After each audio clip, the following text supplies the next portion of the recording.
Բանակից փողով ազատվելու օրինագծի գաղափարը հիանալի գաղափար է, չնայած շատերը դա չեն հասկանում հիմա։ Փողով բանակի ծառայությունից ազատվելուն մարդիկ վատ են նայում, որովհետև բոլորի մեջ նստած է այդ անարդարության զգացումը, թե ոնց իմ երեխան գնաց բանակում ծառայեց, իսկ քո երեխան փողով ազատվեց բանակից։ Այսինքն մարդիկ անարդարությանն են դեմ,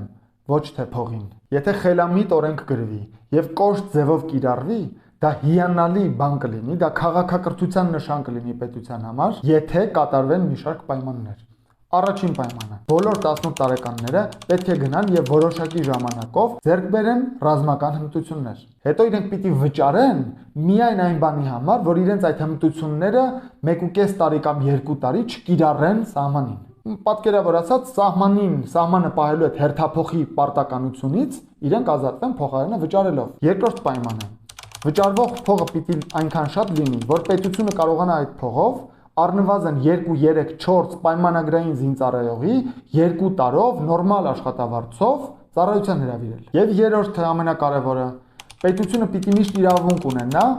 իր քաղաքացուն, որը փողով ազատվել է, ետ կանչելու, եթե դրա կարիքը կա, եւ փողի փոխարեն իր ծառայությունից օգտվելու։ Եվ դա պիտի պետությունը որոշի, այլ ոչ թե քաղաքացին։ Պատկերավոր ասած, պետությունը քաղաքացուն ասում է. դու հարգելի քաղաքացի, պիտի սովորես ինչպես պաշտպանել մեր սահմանները։ Քաղաքացին ասում է շատ լավ, կամ սովորեմ 1-2 ամիս կամ ինչքան որ պետք է։ Պետությունը ասում է, հիմա դու արդեն ռազմական հմտություններ ունես, հիմա որոշիր ծառայում ես, թե վճարում ես։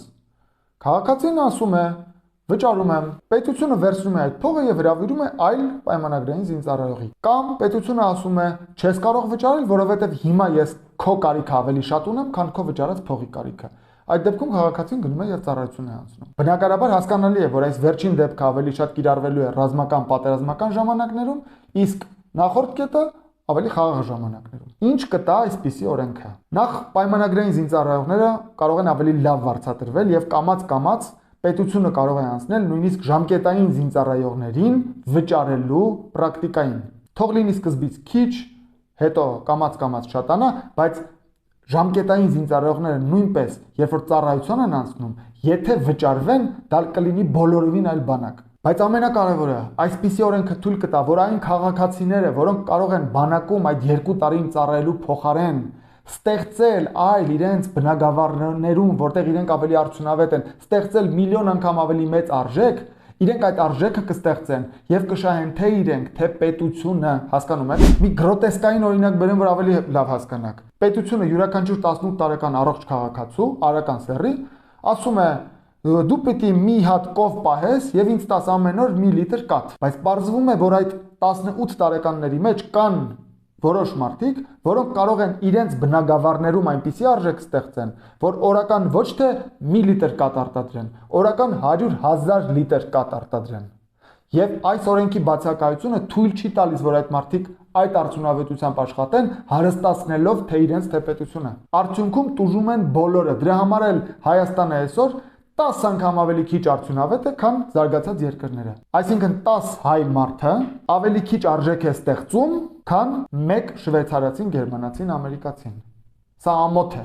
Նույնիսկ եթե պետությունը գտնվում է պատերազմական վիճակում եւ անվտանգության ապահովման խնդիր ունի, պետությունը պիտի իր քաղաքացուն այդ մինիմալ ազատությունը տա, որ քաղաքացին կարողանա որոշել, եթե իր անձամբ իր այդտեղ գտնվելու կարիքը չկա, ինքը կարողանա դրա համար վճարել եւ զբաղվել այլ գործով, որտեղ ինքը կլինի ավելի արդյունավետ։ Որ պետությունը քաղաքացուն ասի. հարգելի քաղաքացի, ես այսօր չունեմ այդ 30,000 ակտիվ զինվորի կարիքը, որ գնան պատերազմ անեն, որտեղ այս պահին ռազմական գործողություն չկա։ Դու գնա քո գործով զբաղվիր, վճարիր, քո փոխարեն ուրիշը սահմանը կպայի։ Եթե ունենամ, ես քեզ կկանչեմ։ Այստեղ սրբապղծություն չկա, դավաճանություն չկա։ Ուղղակի դուք այնքան անարդարություն եք տեսել, որ հենց լսում եք բանակ եւ փող բառերը,